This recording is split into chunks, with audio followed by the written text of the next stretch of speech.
आज टोचन किंग का बदला बहादुर गदड़ी को इतना भारी पड़ने वाला है कि ये गुरुवीर ने कभी सोचा नहीं होगा। नमस्ते मित्रों, तो आपने पिछले वीडियो में देखा ही था कि कैसे बहादुर गदड़ी ने हमारे टोचन किंग को बीच में से चीर कर रख दिया था। उस टोचन मुकाबले में हमारा शेर जैसा किंग जमीन पर गिर पड़ा था और उसकी हालत ऐसी हो गई थी कि अब वो चलने लायक भी नहीं बचा था। उस दिन का गुस्सा मेरे दिल में खौल रहा था और आज का मिशन साफ था, किंग को फिर से तैयार करना और गदड़ी से हिसाब बराबर करना। हमने किंग को क्रेन की मदद से ट्रक में लोड किया। ट्रक के पिछले हिस्से में किंग को रखकर हम निकल पड़े बेनी की शॉप की तरफ। ट्रक के इंजन की गरज, रास्ते की धूल और मन में बदले का जोश सब मिलकर माहौल को एकदम फिल्मी बना रहे थे। और क्या हम आज बहादुर गदड़ी से बदला ले पाएंगे? इसका जवाब तो आखिरी पल में ही मिलेगा। तो लेकर चलते हैं अपने ट्रक को बेनी की शॉप पर और वहीं देखेंगे कि आखिर कितना नुकसान हुआ है हमारे टोचन किंग में। और आज तो बहादुर गदड़ी से बदला लेकर ही रहूंगा, चाहे कुछ भी हो जाए। काफी देर बाद आखिरकार मैं बेनी की शॉप पर पहुंचा। धीरे धीरे ट्रक को सेट किया ताकि किंग को सही तरीके से उतारा जा सके और उसे गैरेज में खड़ा किया जा सके, जिससे बेनी उसे ठीक कर सके। बैक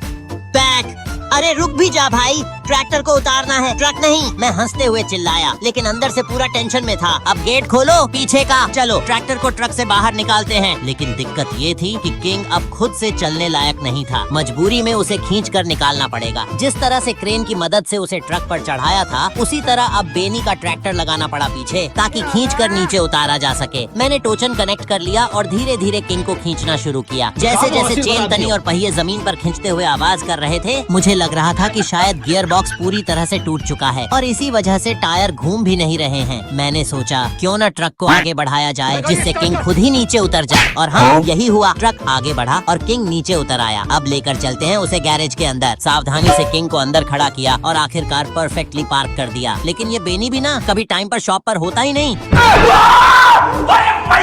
बेनी भाई, इस ट्रैक्टर को ऐसा खतरनाक मॉडिफाई कर दो कि बहादुर गदड़ी नाम सुनते ही कांप जाएं। और कर लो कुदरत की बनाई चीज तो छेड़छाड़, सारी बहाने का।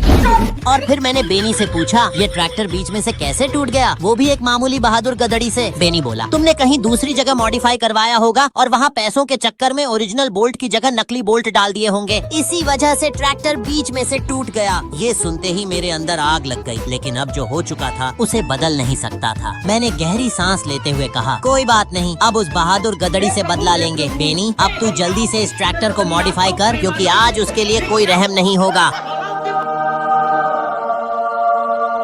काफी मेहनत और वक्त के बाद आखिरकार हमारा टोचन किंग फिर से तैयार हो चुका था और ये अब पहले से भी ज्यादा शेर जैसा दिख रहा था। फ्रंट बम्पर पर बड़े बड़े अक्षरों में ओपन लायन लिखा था, जैसे किसी योद्धा की ढाल पर उसका नाम लिखा हो। मैंने उसे चारों ओर से देखा, उसकी आवाज सुनी, हर धड़कन में ताकत महसूस हो रही थी। अब मैंने फोन किया बहादुर गदड़ी के मालिक को, आजा, दम हो तो बेनी के गैराज के पीछे आजा। उधर से आवाज आई, गुरुवीर आ रहा है। और ये सुनते ही मेरा खून और तेज बहने लगा। हम भी निकल पड़े अपने टोचन किंग को लेकर और जैसे ही मैं वहाँ पहुँचा, सामने से बहादुर गदड़ी आती दिखाई दी। ले फिर आ गए। दिल की धड़कन तेज, भीड़ में शोर और दिमाग में बस एक ही सवाल, क्या आज हम जीत पाएंगे? तुम सब कमेंट में बताना। ट्रैक्टर को सेट किया, टोचन कनेक्ट किया और मुकाबला शुरू। टोचन किंग ने बहादुर गदड़ी को खींचना शुरू किया। गाइस, जल्दी से लाइक करो जिससे निशु भाई का ट्रैक्टर जीत जाए। और तभी, अरे ये क्या, हमारा ट्रैक्टर पीछे जा रहा है। तुमने लाइक नहीं किया इसीलिए तो। और जैसे ही लोगों ने लाइक ठोका, किंग गरजा और गदड़ी को घसीटने लगा। अब बहादुर गदड़ी का मुंह दिखाने लायक नहीं रहेगा। चारों तरफ लोग चिल्ला रहे थे। कोई कह रहा था टोचन किंग जीतेगा, तो कोई चेतावनी दे रहा था, बहादुर गदड़ी को हल्के में मत लेना।